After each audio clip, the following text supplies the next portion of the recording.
데살로니가전서 마지막 장입니다. 5장입니다. 4장과 5장에서 사도 바울은 데살로니가 교회에게 이제 말씀을 통해서 권면하고 있습니다. 어떻게 해야 된다 하는 이제 그것이죠. 데살로니가 교회는 지금 아주 신생교회로서 한 몇 주 정도밖에 안 된 그런 교회입니다. 바울이 이제 떠나게 된 때가 그때죠. 회당에서 3번 안식일마다 3번 강론했는데 말씀을 전했는데 그 말씀을 듣고 이렇게 세워진 교회이기 때문에 아주 초기 교회요. 연약한 교회죠.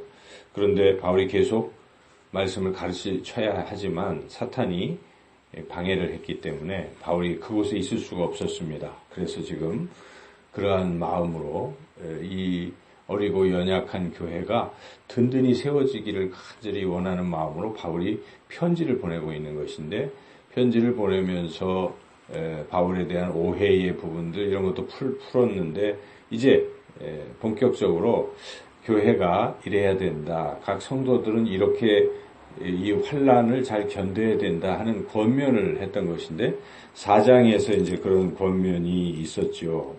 권면이 있었고 그것은 좀 개인적인 권면으로 보여집니다. 그래서 서로 사랑해야 한다는 것부터 또 거룩하게 살아야 한다. 이제 그런 것들 그런 것들이 있었죠. 소망 가운데 살아야 된다. 그런 것이 있었는데 이제 좀 더 구체적으로 어떻게 살아야 되는가 하는 걸 말씀하고 있는데 크게 이제 세 부분으로 5장은 나눠볼 수가 있는데 1절에서 11절까지는 이 어떤 종말론적 그 마지막 때를 어떻게 준비해야 되느냐 이제 그런 종말론적인 문제를 먼저 언급을 하고 그리고 이제 12절부터 24절까지는 이제 공동체, 개인이 아니라 공동체가 어떠해야 되는가, 이제 이 부분이죠. 그 부분을 언급을 하고, 마지막 25절에서 28절은 이제 끝인사말, 이렇게 세 부분으로 나뉘어 있습니다. 1절에서 11절까지의 그 종말에 대한 부분은 이미 앞서 4장 13절부터 시작되어서 연결이 되어 있는 것인데, 결론적으로 바울이 말하고 있는 것은 지금 세상 사람들과 이 데살로니가 성도들은 다르다 이겁니다. 세상 사람들은 지금 밤의 사람들로 어둠의 사람들로 어둠 속에서 이제 살아가고 있지만 이 데살로니가 성도들은 낮에 속한 사람들로 빛의 아들들로 살아가고 있는 것이고 그래서 예수님이 재림하시더라도 말세가 다가오더라도 데살로니가 성도들은 주님과 함께 구원받고 영원히 살 수 있는 것이니까 소망을 갖되 이 낮에 생활하는 것처럼 늘 정신을 차리고 밤에는 자잖아요. 자지 말고 깨어서 정신 차리고 주님의 오심을 기다려라. 믿음, 소망, 사랑으로 기다려라. 이것이 이제 권면하는 그런 내용입니다. 지금 세상 사람들의 대표적인 예를 로마 사람들로 생각하고 있는 거죠. 그래서 당시 로마 사람들은 팍스 로마나 해서 로마의 평화, 그것을 생각하고 있습니다. 무력으로 세계를 지금 통치하고 있기 때문에 평안이 임했다. 우리는 항상 영원토록 이렇게 평안하게 잘 먹고 잘 살 것이다 하는 헛된 세상에서부터의 어떤 평안을 갈구하며 살아가고 있는 것이죠. 근데 그게 아니라는 것입니다. 바울은. 그래서 여기에 이제 그들이 주장하는 것이 이제 3절인데 한번 읽어보시죠. 그들이 평안하다, 안전하다 할 그때에 임신한 여자에게 해산의 고통이 이름과 같이 멸망이 갑자기 그들에게 이르리니 결코 피하지 못하리라. 이런 경고죠. 사실 그렇죠.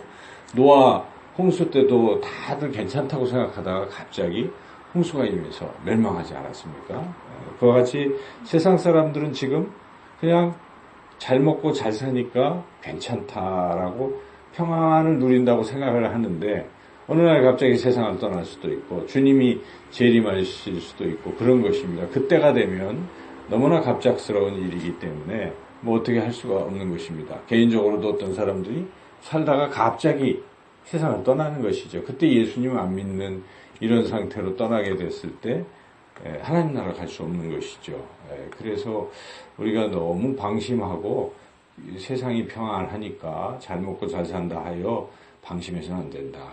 그런 말씀입니다. 그래서 그날은 도적같이 올 수가 있기 때문에 항상 깨어있는 것이 중요하고, 그리고 깨어있을 때 우리는 구원의 확신이 있어야 되죠.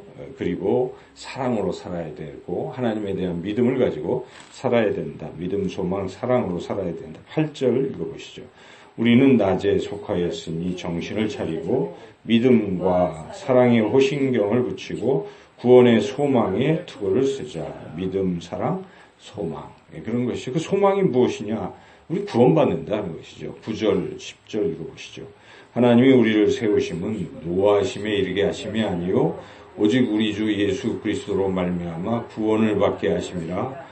예수께서 우리를 위하여 죽으사 우리로 하여금 깨어있든지 자든지 자기와 함께 살게 하려 하셨느니라. 영원토록, 지금도 주님과 함께, 죽어서도 주님과 함께 영원토록 우리는 구원받는 존재다. 이걸 분명히 확신해야 됩니다.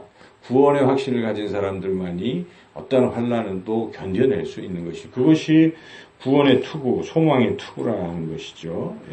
믿음, 소망, 사랑으로 살라, 이제 그런 것이죠. 자, 그런데 이제 12절부터는 공동체도 잘 세워가야 된다.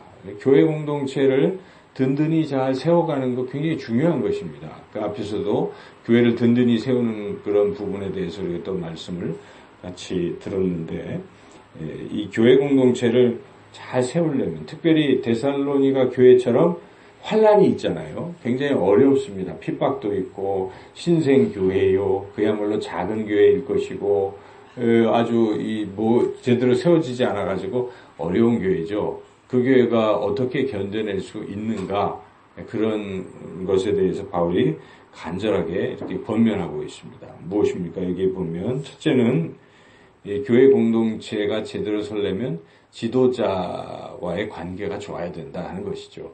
지금 데살로니가 교회는 세워진 지 얼마 안 됐기 때문에 사실은 지도자가 누군지도 몰라요. 누구를 또 그런데 지도자란 어떤 것이냐를 먼저 정의를 하고 있는데, 그 지도자는 여기에 보면 12절에 나와 있습니다. 12절을 읽어보시죠. 형제들아, 우리가 너희에게 구하노니 너희 가운데서 수고하고 주 안에서 너희를 다스리며 권하는 자들을 너희가 알고, 여기 이제 다스리고 권한다 하는 것은 이제 영적 리더십이 있는 것이죠.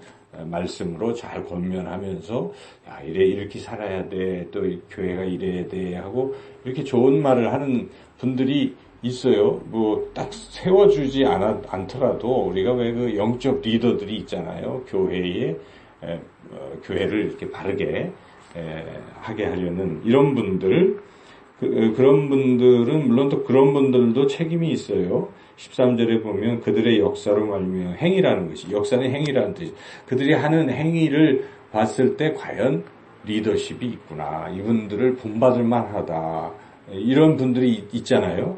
그럴 때 이런 지도자들을 어떻게 대해야 되는가 하는 것을 말하는 거죠. 13절 읽어보겠습니다.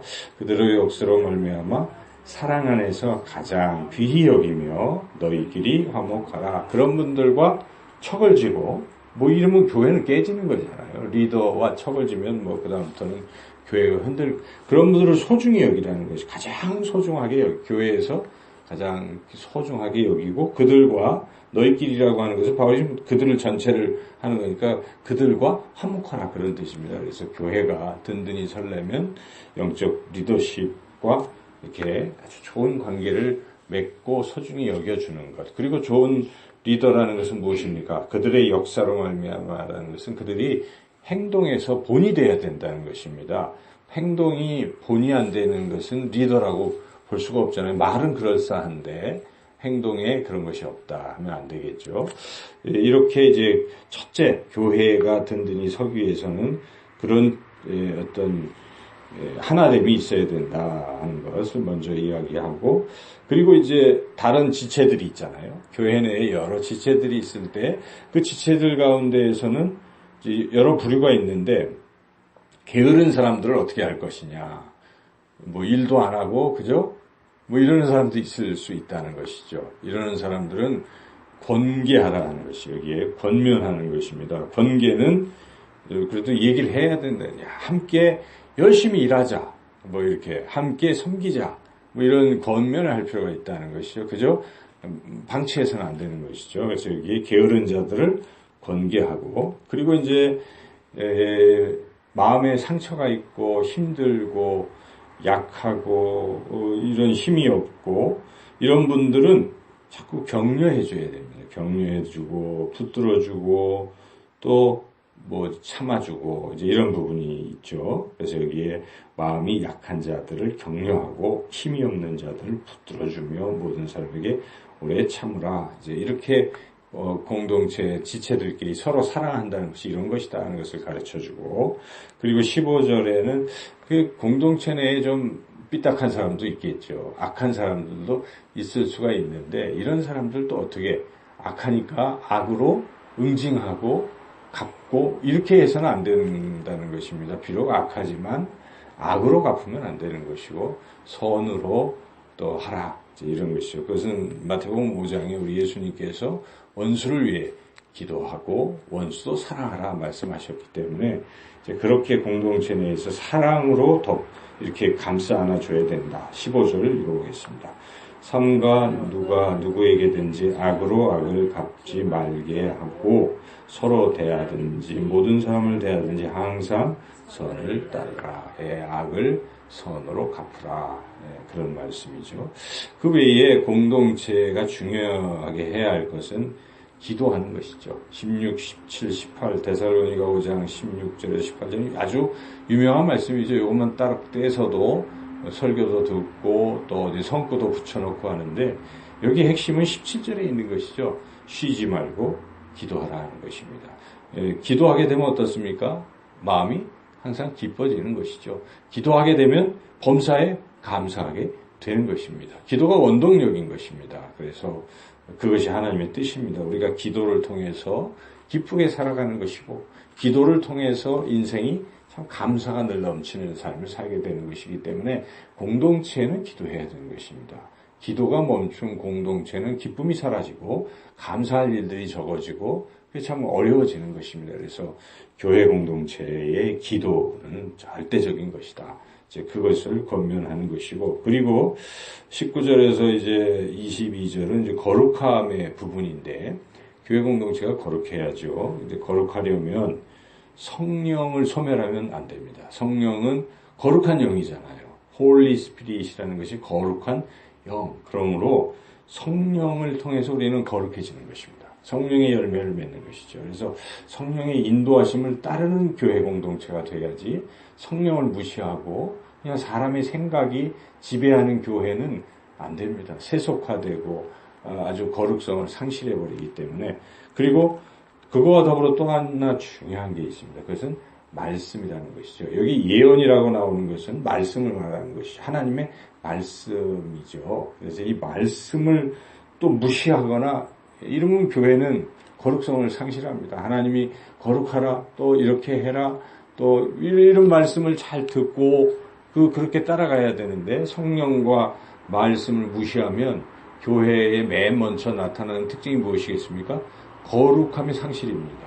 그래서 어떤 교회가 이 지금 성령의 역사하심이 없고 말씀에 불순종한다 나타나는 특징은 성도들의 거룩성이 손상되기 시작하는 것입니다. 세상과 구별이 안 된다는, 거룩은 구별되는 것인데 그와 같이 구별이 안 되는 이러한 부분이 일어난다는 것이, 그러므로 성령을 따라 말씀을 따라 21절 22절 좋은 것을 취하고 악은 모양이라도 버리면서 교회는 공동체를 유지해야 된다. 이와 같이 교회 공동체가 사는 길에 대해서 바울은 아주 어려움이 있지만은 이렇게 분명하게 권면을 해주고 있는 것입니다. 마지막 이제 결론 부분이죠. 전체 결론이라고도 볼 수 있고 권면의 결론인데 결국 마지막 바울이 원했던 것은 교회가 거룩해야 된다. 거룩성이 유지된다. 23절 읽어보겠습니다. 평강의 하나님이 친히 너희를 온전히 거룩하게 하시고 또 너희의 온 몸과 영과 흔히 우리 주 예수 그리스도께서 강림하실 때까지 흠없게 보존되기를 원하노라. 예, 그래서 우리가 거룩한 교회 되도록 기도하고 애쓰고 또 하나님이 하실 것인데 그렇게 영상교회 또 잘 섬기고 나아가시는 여러분 모두가 되시기를 주님의 이름으로 축원합니다.